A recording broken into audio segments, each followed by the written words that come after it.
¿Cómo están, chicos? Buenas noches. Bueno, les envío el videito de lo que es el tema de leucemias, linfomas, para que lo puedan repasar para el día de mañana. A ver, comencemos hablando de manera general de lo que son estas estructuras que van a formar parte de, de la sangre y que nos sirve mucho de referencia para poder entender este tema. Acá tenemos esta estructura que es la célula madre sanguínea, que ustedes también lo han de ver cuando estaban repasando o revisando histología. Y recordarán que la célula madre sanguínea nos va a dar a las células madres mieloides y linfoides. A su vez, la mieloide nos va a dar al mieloblasto y este va a ser el precursor para formar todos esos componentes de la sangre, como son los eosinófilos, los neutrófilos, los basófilos, a la vez que también la célula madre amiloide nos va a dar a los glóbulos rojos y a las plaquetas. Por otro lado, tenemos también esta célula madre linfoide, que nos va a dar al linfoblasto, que son estas células precursoras de lo que va a ser los linfocitos B, linfocitos T y los linfocitos citolíticos naturales. Entonces, en su conjunto, estas estructuras que lo vemos aquí demarcado en amarillo me van a ir a formar lo que son los glóbulos blancos.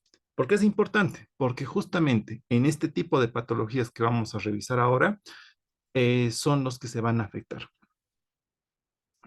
Cuando yo hablo de un valor normal de leucocitos, estoy hablando entre los 4.000 a 11.000 leucocitos por mililitro de sangre. Esos son los valores normales, ¿sí?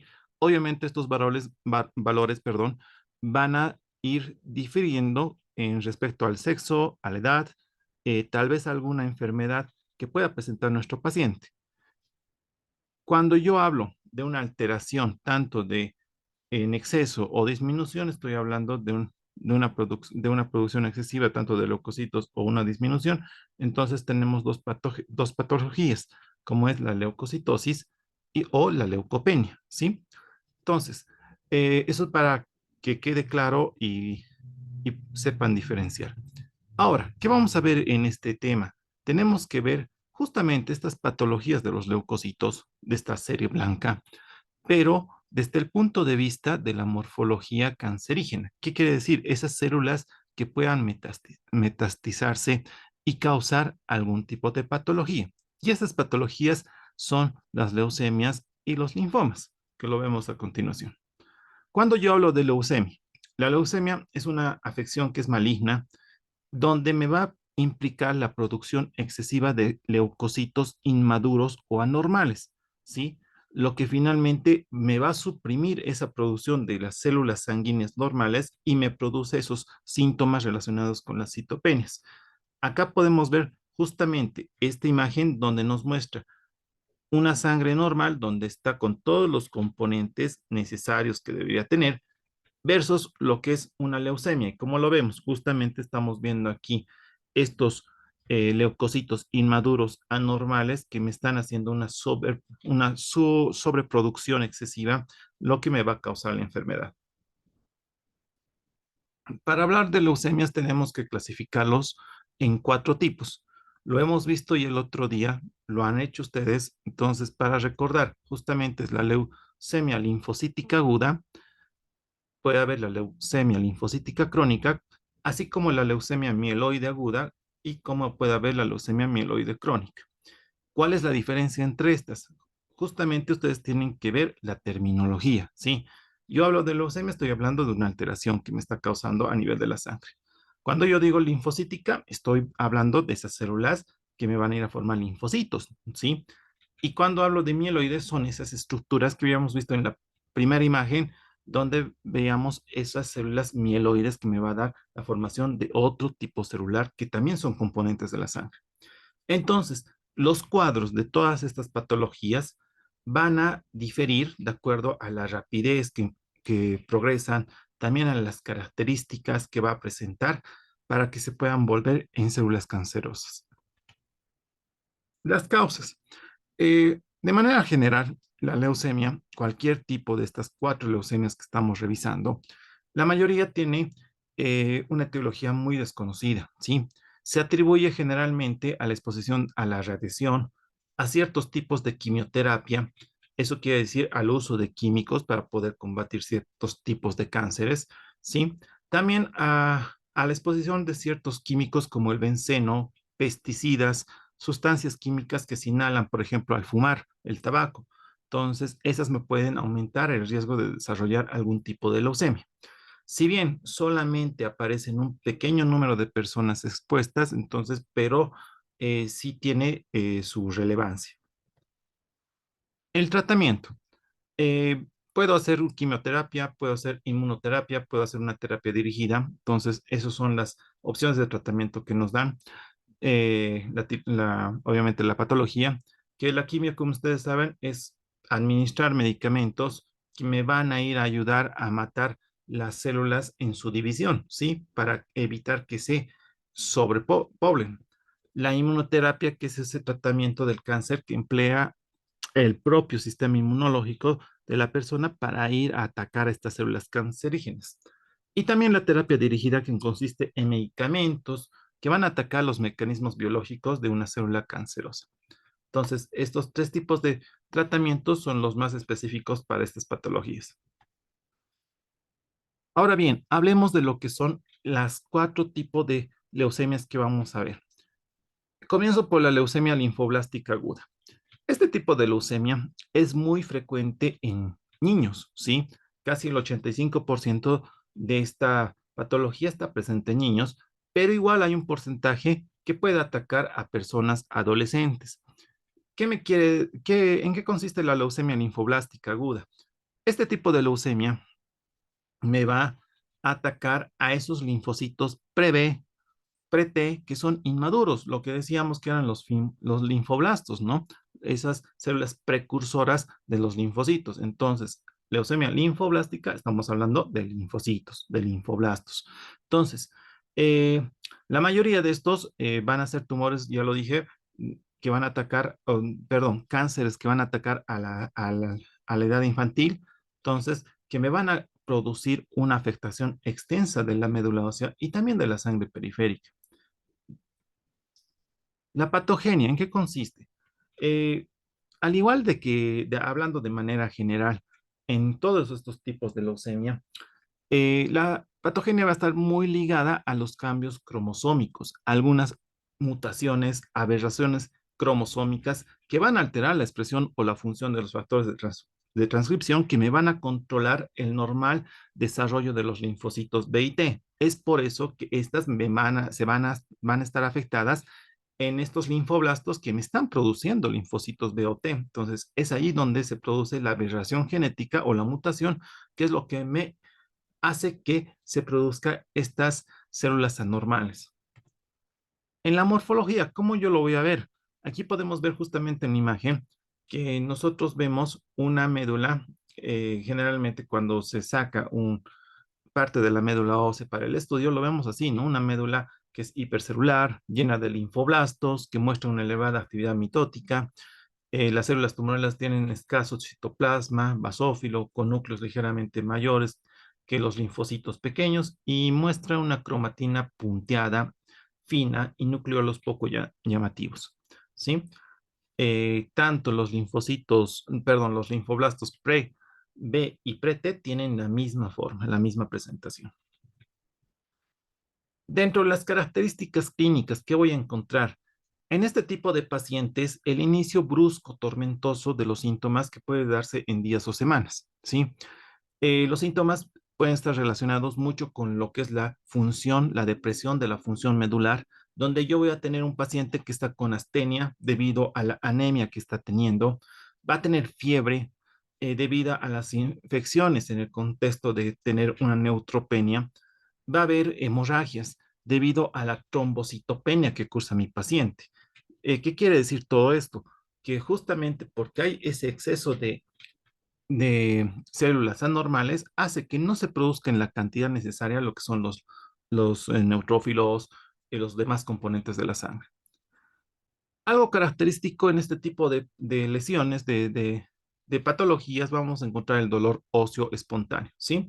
Entonces mi paciente va a tener ese dolor. ¿Por qué? Porque hay una expansión medular y la infiltración del subperiósteo por los blastos, ¿sí? Luego es característica también, al igual que de muchas de las leucemias que vamos a ver, la linfodenopatía, ¿sí? Generalizada. Esos tumoraciones que se van a encontrar a nivel de los ganglios linfáticos y también puede haber o puede acompañarse de esplenomegalia o hepatomegalia, ¿sí? También de un aumento testicular debido a la infiltración neoplástica. Cuando hablo de espleno o hepatomegalia es cuando tenemos un vaso y un hígado aumentado de tamaño, ¿sí? Esta leucemia linfoblástica aguda, PRETE, tiene afección también tímica, ¿ya? Entonces puede comprometer com- comprimiendo los vasos y las vías respiratorias, ¿sí? Y no está de más también eh, aclarar que este tipo de leucemia va a haber manifestaciones del sistema nervioso central que me va a provocar cefalea, vómitos, parálisis nerviosas debido a la diseminación meningia que puede haber en el paciente. El pronóstico. Es importante determinar los pronósticos en estos tipos de leucemias. Todos difieren en relación a qué tan agresivo es y al tipo de leucemia que presentamos. En esta leucemia linfoblástica aguda, si mi paciente hace una quimioterapia intensiva, el 95% de estos niños que tienen esta patología consiguen la remisión completa y el 75-85% se cura. Es decir, que tenemos datos muy favorables si este tipo de leucemia es bien tratado y obviamente diagnosticada de manera precoz. Alrededor de los 35 a 40% de los adultos se cura, entonces disminuye ya un poco en relación a lo que son los niños.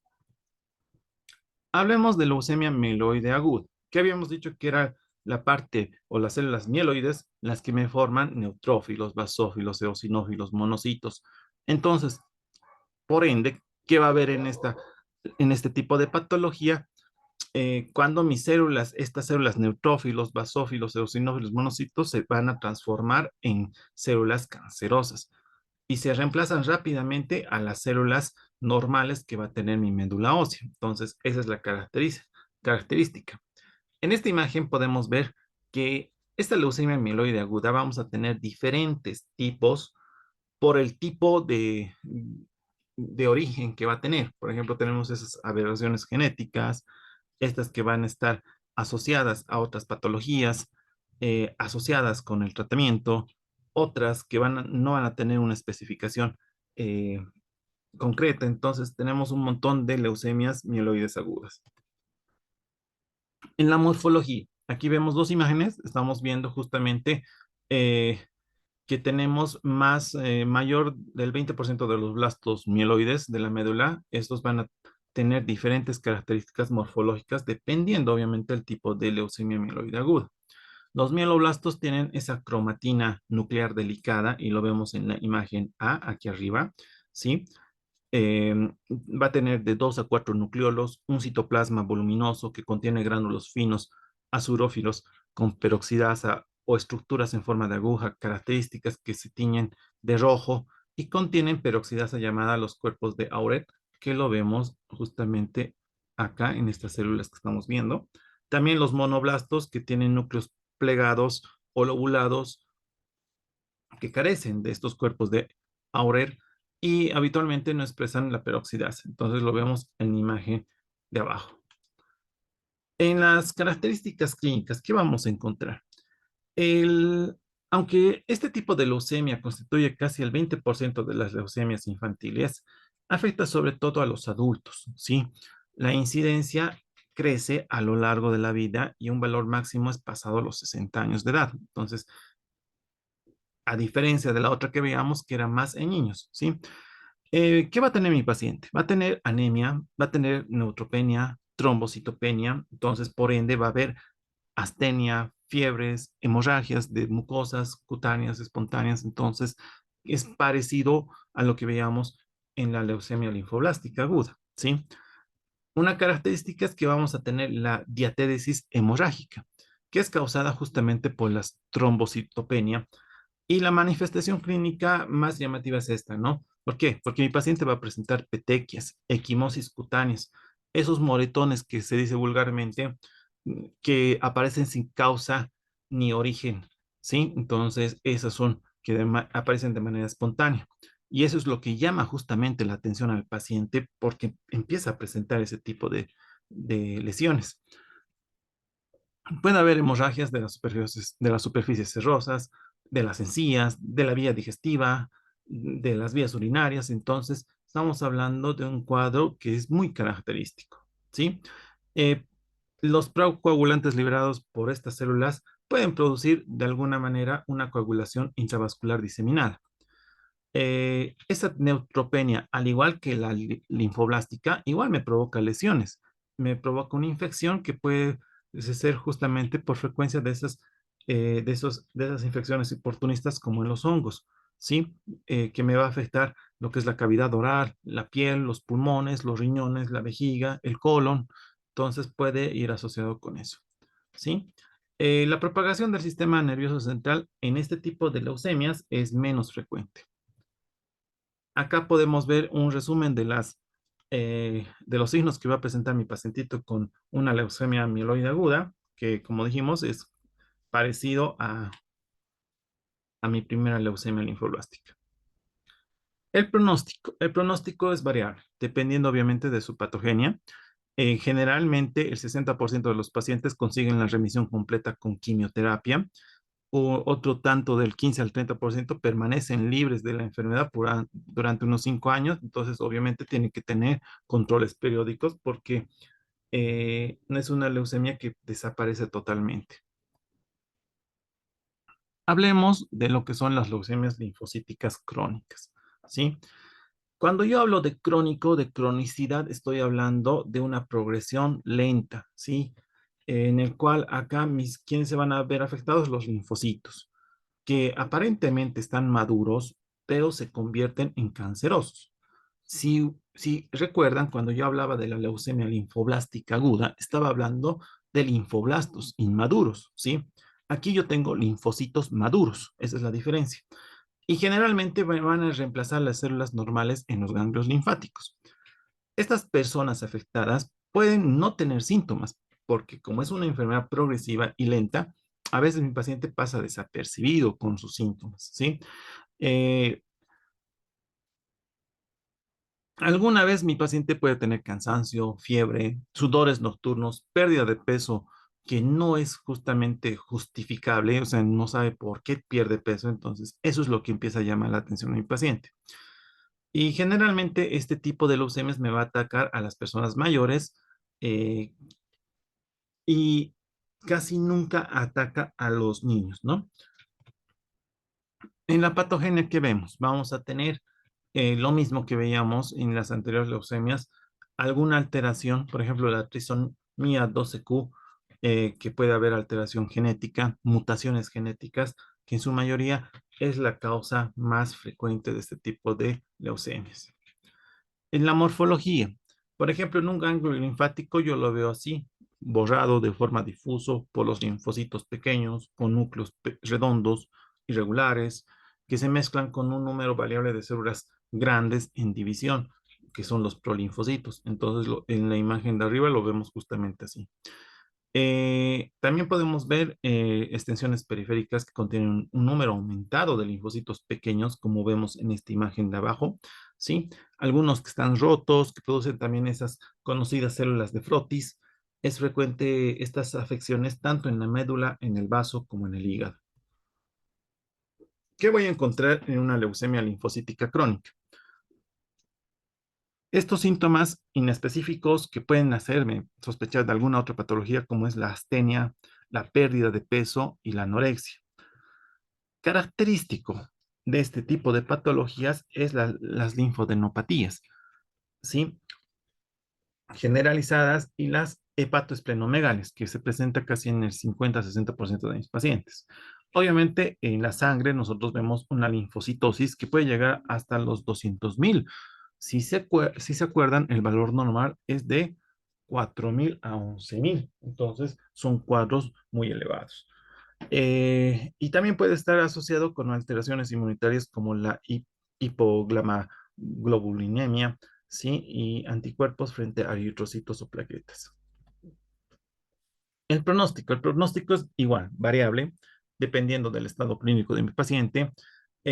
La mediana de supervivencia es de los 4 a 6 años después de haber hecho el diagnóstico, pero en estos pacientitos que tengan una carga tumoral mínima pueden llegar a sobrevivir a menudo más de 10 años, pero no llega de ser igual una leucemia que puede provocar rápidamente el deceso del paciente. Y finalmente vemos la leucemia mieloide crónica, que es justamente igual. Cuando hablo de cronicidad, vuelvo a repetir, es una progresión lenta. Acá se ven afectados nuevamente los neutrófilos, basófilos, eosinófilos y los monocitos que van a evolucionar normalmente y se van a convertir en células cancerosas. A medida que la enfermedad progresa, los nódulos linfáticos, el vaso, aumentan de tamaño y también empieza a haber palidez, ¿sí? Hay fácil formación de hematomas insangrados. Entonces, este tipo de leucemia me puede atacar a cualquier edad, a cualquier sexo, y es poco frecuente que se presente antes de los 10 años de edad. Aquí justamente podemos ver este cuadrito que les comparto, que donde tenemos las 4 tipos de leucemias con las características o diferencias que vamos a encontrar, ¿sí? Entonces les dejo para que lo puedan repasar, para que puedan ver esas diferencias que vamos a encontrar en cada una de estas patologías. Hablemos de linfomas. El linfoma es un conjunto de enfermedades que también son neoplásicas, pero que me afectan los linfocitos, ¿sí? Se diferencian justamente de las leucemias en que el proceso oncogénico va a ocurrir en las fases extramedulares del desarrollo linfocitario. ¿Qué quiere decir eso? Que no va a producir a nivel de la médula ósea, ¿sí? Entonces, el origen de las diferentes linfomas va a depender, obviamente, de la estirpe y de la etapa en la que el linfocito inicie su proceso de degeneración, de malignización. Acá vamos a encontrar dos tipos de linfomas, el linfoma de Hodgkin y el de no Hodgkin. El linfoma de Hodgkin, característico ver las células de Reed-Steinberg en las biopsias ganglionares. El 10% me va a provocar, se va a catalogar como linfoma de Hodgkin. La incidencia es en pacientitos jóvenes de 20 años. Puede haber una distribución también en los pacientes mayores de 65 años. Y el tratamiento, la mayoría de mis pacientitos pueden alcanzar la curación. En el linfoma de Don Hodgkin está originado por la proliferación maligna del sistema inmune con diferentes grados de maduración. Más de frecuencia en los pacientes adultos, el tratamiento, los avances alcanzados en histología, inmunología y citogenética hace que haya una mayor respuesta favorable al tratamiento. Hablemos del linfoma de Hodgkin. El linfoma de Hodgkin antes era conocido como la enfermedad de Hodgkin, que es un cáncer del sistema linfático que forma parte del sistema inmunitario. Este me puede afectar, habíamos dicho, a cualquier edad, más frecuente de 20 a 40 años y también a los mayores de 55 a 65 años. Entonces, característico es que aquí crecen de manera normal las células de Reed-Steinberg y estos se pueden diseminar mucho más. Este linfoma representa el 7% de neoplasias en la edad pediátrica y el 1% de la mortalidad debida a un cáncer infantil. Eh, este linfoma surge en un solo ganglio o puede atacarme una cadena de ganglios y se propaga de forma predecible a tejidos linfáticos continuos. Lo vemos aquí en la imagen, sí, esta inflamación. Se caracteriza también por la presencia de estas células gigantes neoplásicas características llamadas las células de Reed-Steinberg, que derivan sobre todo de los linfocitos B, de los centros germinales o que hayan salido de ellos, ¿sí? Es clásico encontrar dos tipos de linfoma de Hodgkin, un linfoma de Hodgkin clásico y uno que tiene un predominio linfocítico. El clásico es la más frecuente y se puede clasificar además en subtipos. Las personas que reciben un diagnóstico de linfoma de Hodgkin clásico, que va a tener células anormales llamadas las células de Reed-Steinberg en los ganglios linfáticos. En el otro tipo de linfoma de Hodgkin, de predominio linfocítico, es más extraño. Aquí me van a involucrar células grandes anormales que a veces van a tener esa formación o similitud a las palomitas de maíz por su aspecto, ¿sí? Las personas con este tipo de linfoma de Hodgkin pueden tener una mejor posibilidad de cura cuando la enfermedad es diagnosticada en un estadio temprano. En la patogenia, habíamos dicho que estas células pueden sufrir alteraciones, mutaciones somáticas, que es lo que me va a hacer el origen de estas células para que se deformen, ¿sí? Sin embargo, por razones no claras, las células de Reed-Steinberg del linfoma de Hodgkin clásico no expresan la mayoría de genes inespecíficos del linfocito B. ¿Qué veo en la morfo? Voy a ver puedo encontrar estos cuatro tipos de diagnóstico histológico. Por ejemplo, las características células de Reed-Steinberg clásicas que vemos aquí que son grandes, lo vemos en la primera imagen. Puede haber variantes mononucleares que contienen solamente un núcleo redondo o ovalado, células acunares y variantes linfohistiocytíticas, que lo vemos en la imagen de aquí abajo. Obviamente, dependiendo a esta característica histológica, vamos a tener también algunos subtipos en la enfermedad de Hodgkin. Los síntomas. ¿Qué vamos a encontrar? Vamos a encontrar inflamaciones indoloras de los ganglios linfáticos, del cuello, axilas, la ingle. Quiero que se acuerden muy bien esto. La inflamación que presenta mi paciente es indolora, ¿ya? Va a haber fatiga persistente, va a haber fiebre, sudores nocturnos, la pérdida de peso inexplicable, picazón intensa y esa mayor sensibilidad a los efectos del alcohol y dolor de los ganglios linfáticos después de beber alcohol. Entonces, eso es un dato muy característico en el linfoma de Hodgkin. El diagnóstico yo lo hago obviamente con la exploración física, con la verificación de ganglios inflamados, ¿sí? Pruebas de diagnóstico que lo puedo hacer mediante imagen con una radiografía, una tomografía, donde yo puedo ver obviamente cuánta afección de los ganglios hay, un análisis de sangre que obviamente me va a determinar esas alteraciones en la sangre y la extracción de un ganglio linfático para hacer una biopsia, donde yo puedo encontrar las características que habíamos hablado.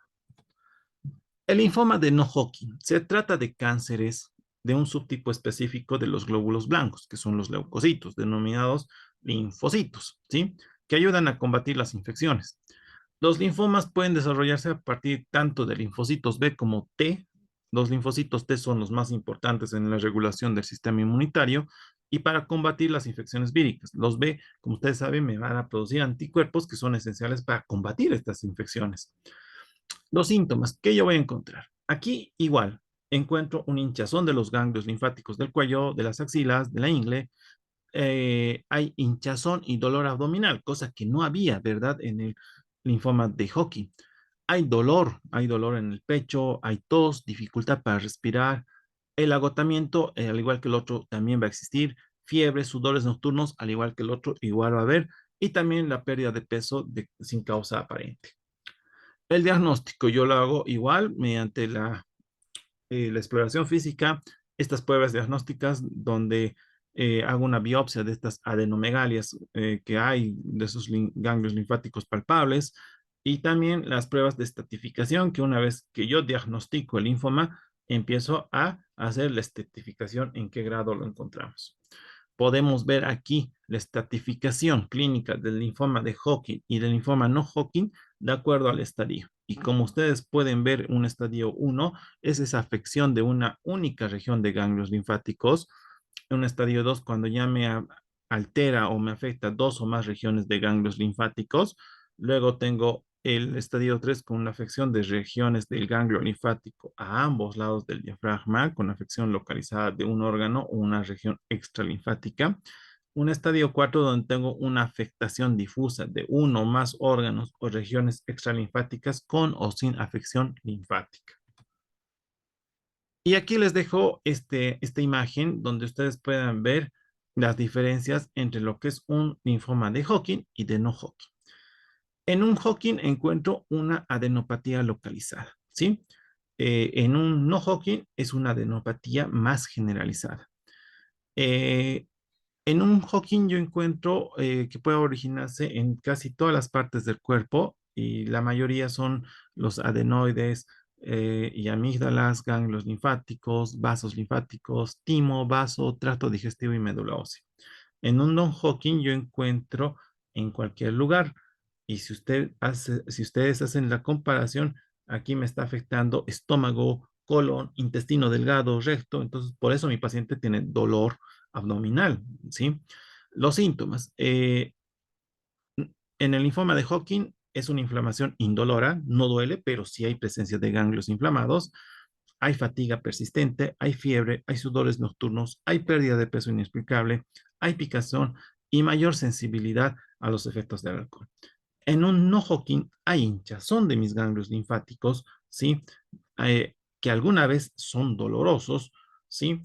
Luego va a haber hinchazón o dolor abdominal, que es característico, dolor del pecho, agotamiento, fiebre, sudores nocturnos y pérdida de peso. Entonces, el linfoma de Hodgkin, entre sus factores de riesgo van a estar la edad de 30 a 50 años, algunos antecedentes familiares que pueda haber tenido el paciente, el sexo, que es más frecuente en hombres, y la infección anterior por un virus del Epstein-Barr. En el no Hodgkin puede haber asociación a esos medicamentos que inhiben el sistema inmunitario, esas infecciones con ciertos virus y bacterias como el BPH o el Helicobacter pylori, asociado también a esas sustancias químicas y también a la edad, que es una edad más extensa, que es de 45 a 55 años. Y bueno, con eso terminamos este temita. Espero que haya quedado claro. Es un tema corto, entonces ya les había dicho. Bueno, sin más, me despido y nos vemos.